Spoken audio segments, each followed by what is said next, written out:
Bizde balдар mamleketten жабырбагандан кийин, жабыркагандан кийин эмне себептен мамлекет врачтар карабайт биздин балдарды? Эртеңки чейин жашабайт. Алып чыгып кеткиле дешти. Россияга барсам инфаркт болду. Тяжелый состояние болчу, кислородозависимый болгон. Мен өзүм колумдан эч нерсе келбей атат. Ол жумушта иштептир, стройкада. Өкпөсүнөн Төрөт учурунда стома коюлду, ичиме мача чыгара турган аппарат коюлду.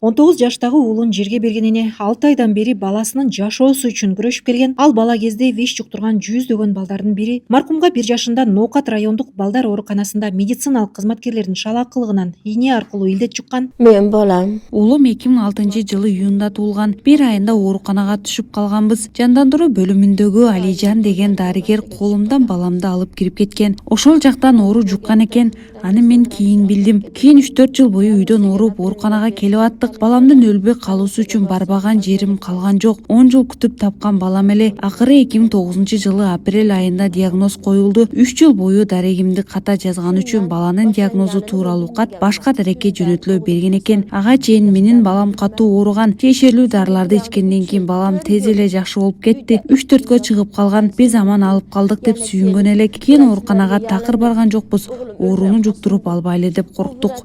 Докторго барыштан коркуп. 2025-жылдын августунда Салиянын уулу көп жылдан кийин кайрадан ооруп баштаган. Алгач Ноокат районунда, андан соң Ош шаарында дарыланып жүрдү. Жыйынтык болбогон соң Бишкекке келип, быйыл 25-январда улуттук кардиология борборунда көз жумду. Эмне себептен бизди балдар мамлекеттен жабырбагандан кийин, жабыркагандан кийин эмне себептен мамлекет врачтар карабайт биздин балдарды? Биздин балдардын күнөөсү эмне? Бул жерде эмне үчүн баланы диагнозуну укканда алышпай коюп атат? Şu ötüp ketken balabızdı hem diagnozunu ukup durup albay koydu. Baykuş bala 6 aydan beri oş nokat bolup jabırka akırı Bişkekке barıp can berdi oşo bala. Mamleket emne sebepten bizdin baldardın öz karamağına aldayt. Bizdin baldardı günösü emne. Biz mamleketke ziyanımız tibese, je mamleketти bir жабыркатпасак, biz mamleketten жабыркаган энелер болсок. Маркум 2006-2007 жылдары ооруканадан ВИЧ инфекциясын жуктурган 405 баланын бири. Ал үйдө 4 баланын кенжеси болгон. Өмүрүнүн аягында ага рак диагнозу коюлган. Мындан тышкары жүрөгүнөн, өпкөсүнөн жабыр тартып, тамак-аш жей албай калган. Апасы баланын бул абалга келишине Ош жана Ноокаттын дарыгерлерин айыптады. Алар уулунун ВИЧ статусун билгенде кабыл албай койгонун айтып, нааразычылыгын билдирди. Балам аябай ыйлады. Байкелери врачка чалып, эмне оору экенин аныктап бериңиздер деп суранса да макул болгон жок. Бизге караштуу эмес экен, алып кеткиле деди. Онкологияда 2-3 саат жүрүп акча берели деп жалынсак дагы караган жок. Балам не болду? Карабай жатабы десе жок балам, ремонт экен деп алдадым. Телефон чалганда келе бергиле дебеди беле дейт балам. Мен эмне кылайын эми? Саат 7-де алып келгиле деген. Барып күтүп отурдук. Балам врачка көрүнсө жакшы болуп калам деп үмүттөндү. Мен эч нерсе кыла албадым. Апа, эми башка дарыгерди таптык деди. Бирок ал дарыгер баламдын статусун көргөндөн кийин карабай койду. Кагазды ыргытып баланы алып чык деди. Баламды карап да койгон жок. Салия Оштогу облустар аралык онкология борбору кабыл албай койду деп Саламаттык сактоо министрлигине кайрылганын айтат. Министрлик Бишкектеги улуттук кардиология борборуна которулушуна көмөктөшкөн. Тиешелүү анализдерди тапшырган соң кайрадан Бишкектеги онкология борборуна которулган. Ал жерден уулуна кошумча дагы рак диагнозу коюлат. Бирок жаш жигиттин жүрөгү көтөрө албагандыктан химия терапия курсун алуу мүмкүн болгон эмес. Ал ооруканада 1 жума болуп, ошол жерден көз жумган. Ош облустук ВИЧтик көзөмөлдөө борборунун директору Улукбек Моторов бейтап бала кезинен бери дарыгерлердин көзөмөлүндө болгонун айтат. Ал 2012-жылдан тарта антиретровирустук терапия алып келгенин, ар дайым эле абалы түзүк болгонун, бирок соңку 5 айда ден соолугу кескин начарлап кеткенин белгиледи. Ошол кезде ага так диагноз коюлбай, дарыгерлер кошумча текшерүүлөрдү жүргүзгөнүн, бейтапты бир нече дарыгер караганын кошумчалады. Анын абалы убактылуу жакшырганы менен кайрадан начарлап кете берген. Жыйынтыгында Бишкекке жөнөтүлгөн. 1-5-6 ай жүрдүк да бул бала менен. Баягы так диагноз кое албадык, түшүнүксүз состояние болду да. Кээ биркилерибиз бул ВИЧке байланышкан оору деп аттык. Кээ биркилер жок, ВИЧке байланышкан эмес. Бунун вирус нагрузкасы нулевой болчу, иммунитети жогору болчу. ВИЧке байланыштырбайлы, бул ВИЧке байланышы жок эле бир оору болуп атат деп онкологдор менен чогулуп сүйлөштүк. Туберкулезный жана фтизиатрлар менен, кардиологдор менен бүт барып чогулуп келип, больницага жаткырабыз, бир аз улутчение болот, кичине жанагы лимфатический узелдер кичирейип, жана жүрөгүнө анан өпкөсүнө суу чогулуп калат экен да. Ошолор да бир аз азайгансып, анан баланын да көңүлү ачылып калат, анан үйүнө чыгарып коебуз. Анан үйүндө да 1-2 ай жүрүп, дагы эле жанагы состояниясы кайра ухудшөнөт, кайра дагы врачтар чогулабыз. Эмне болуп атат деп жанагы так түбүнө жете албай калдык да бизчи, так түбүнө жете албай калдык. Же болбосо Жалал-Абадка же Бишкекке жеткириш керек болуп калды да, акыркы максатыбызчы. Анан Жалал-Абадка караганда Бишкекте все равно медицинанын деңгээли жогорураак деген мааниде Бишкекке жиберген болчук да. 9-га киргенде улум 19 жашка толгондо кайрадан ооруп баштады. Алгаш жөн эле жөтөлүп аткан, ооруканага барсак дары жазып берди. Бир нече адиске көрүндүк. Жыйынтыгында мойнундагы бездери шишип кетти. Абалы начарлап, ноокаттагы оорукананын реанимациясына түшүп калды. Кийин өпкөсүнөн суу алышты. Балам барган сайын өзүнө келе албай атты. Абалы аябай оорлоп кетти. Finlandiya o'ziga kelmay og'irlashyapti.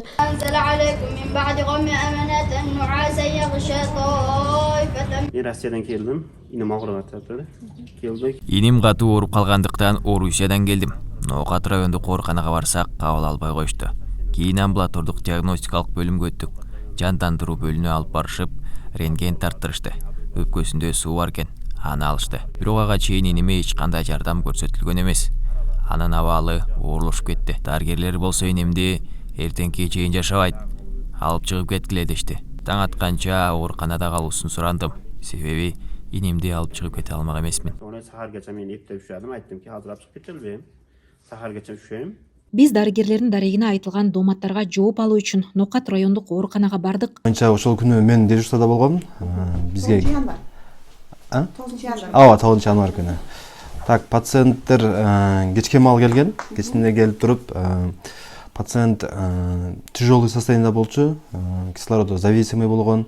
Алып кирип симптоматический керектүү биринчи жардамды көрсөткөнбүз, кислородго подключать эткенбиз.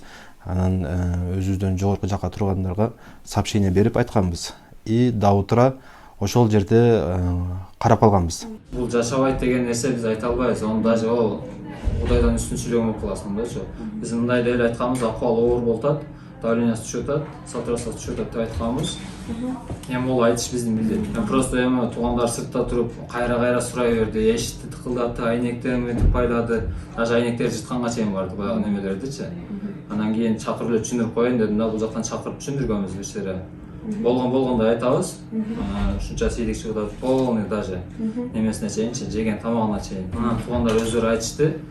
Биз лучше алып кете берет окшойбуз дешипчи. Силер алып кетсеңиздер, онун отказын жазып алып кетесиздер деп. Иним 1 айлык кезинде мамлекеттик мекемеден оору жуктурганына күнөөлүү. Башка жактын эмес, мамлекеттин кароосунда бала эле. Кайсы жакка алып барсаң да ушундай мамиле кылышат экен. Bir türtletdi. Biz inimiz kettik. Инибиз көз жумду. Эми калган балдарыбызды мамлекет жакшы карап беришин өтүнөбүз. Колдон келген жардамын көрсөтсүн. Ооруканаларга барганда көңүл буруп карашсын. Ноокаттагы оорукананы көзөмөлгө алып, текшерүүсүн өтүнөм. Уранкалардын давлат. Маркумдун сөөгү жерге берилген соң ВИЧ статусу бар балдардын энелери чогулуп, Оштогу облустар аралык онкология борборуна барышты. Алар дарыгерлерге бейтаптык убагында карап, дарыласа анын өмүрүн сактап калуу мүмкүн болгонун айтып, доомат коюшту. Ал эми дарыгерлер энелер менен жолугушканда ача пикир айтышты. Рак экендиги белгилүү болбогон учурда, анын СПИД экенин билип, бирок СПИД болгон эмес, бала ВИЧ болгон. ВИЧ болгон учурда сиздер кабыл аласыздарбы же албайсыздарбы? Жок, биз албайбыз. Албайсыздар. Албайбыз. Эмнеге? Себеби дегенде биз СПИД менен органдарды бияка жаткырбайбыз. Биз пародин киргизбейбиз. Эмнеге? Ошондого Законда мыйзамда барбы ошо? Законда биз экстренный служба кылат беребиз. Бул толку плановый эле. Маселен бул киши бул вопросу мен айтсам, бизде экстренный служба жок. Алег давай жаткырып коюп, мону андай кылайлы, мындай кылайлы деген бизде служба жок. Бизде толку плановый. Эгерде биз жаткызып койсок, биз руководствого жаап берип коебуз. Азыр деген сиз деген биринчи мисалга чакырып атасыз да кел макул көрөйүн деп, Бул келип атат. Потом сиз көрүп атасыз. Көргөндө сиз эмненин негизинде аны кабыл албай коюшуңуз мүмкүн. Мисалы, рак болбогон үчүнбү? Рак болбогон үчүн. Рак болбогон үчүн. Рак болбогон үчүн. СПИД менен ооругандардын ооруса деле операция болот бул жерде сөзсүз.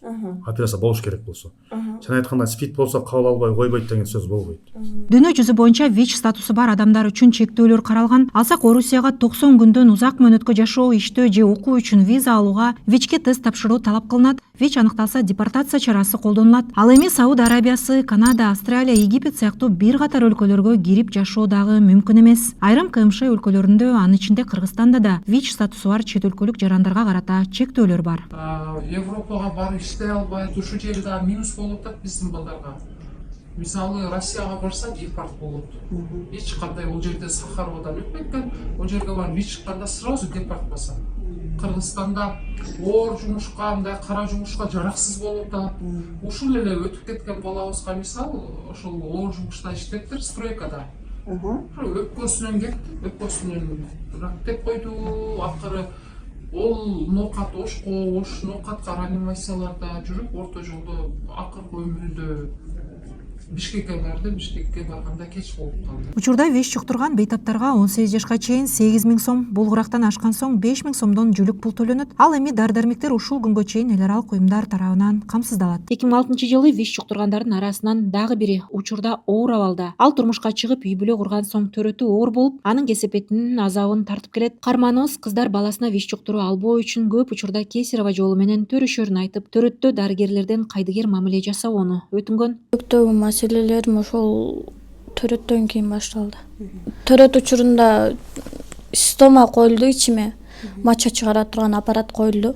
Бирок төрөттөн кийин мени врачтар больницага бир да жаткырган жок.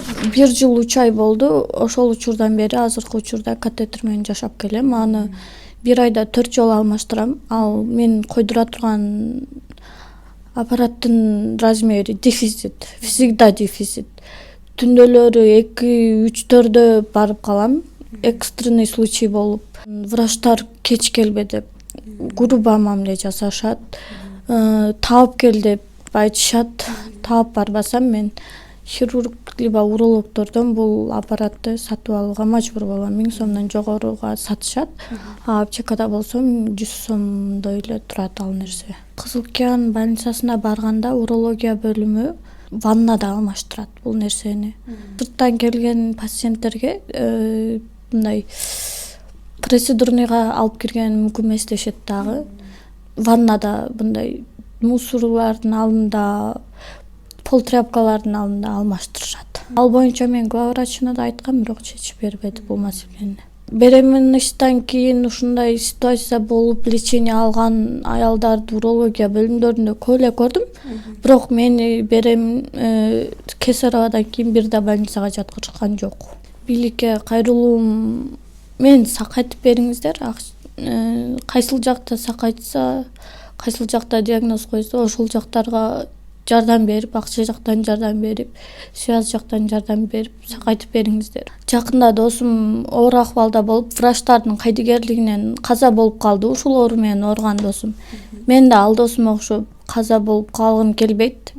Врачтар сакайбайсың дешип атат, за граница чык дешип атат. Мага жардам бериңиздер сакайышыма. Мен өзүм колумдан эч нерсе келбей атат азыркы учурда. Жарандар мамлекеттик медициналык мекемелерден ВИЧ жуктурса, мамлекет компенсация төлөөгө милдеттүү. Мыйзамга ылайык медициналык кызмат көрсөтүп аткан учурда илдет жукса, бейтапка 100 000 сомдон кем эмес каражат төлөнүүсү шарт.